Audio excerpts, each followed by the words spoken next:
I am the Tofu Golem. Please enjoy the video. You start by preparing. Back up your current account to the cloud and export any local data so you can restore progress. Once done, enable installation from unknown sources on your device if you must sideload. Make sure the older APK you'll use matches your Android architecture and game region. You're not changing settings yet, you're collecting the exact, compatible package and safety backups.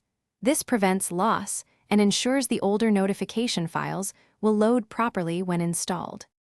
You now remove updates. Uninstall the current app updates while attempting to keep your user data intact. This preserves your account linkage. After that, sideload the older APK you prepared, make sure the package signature matches, or the installer will fail. Install and then run the game one time so the app can initialize and write the older resource files to storage. Make sure to avoid forcing restorations that pull new assets. You want the older assets to remain active for the kill notification. Finish by disabling auto updates in the Play Store or your device store so the game won't update and overwrite the older notification behavior. If the old kill notification still doesn't appear, clear the app cache, restart your device, and run the game again. This forces resource reload.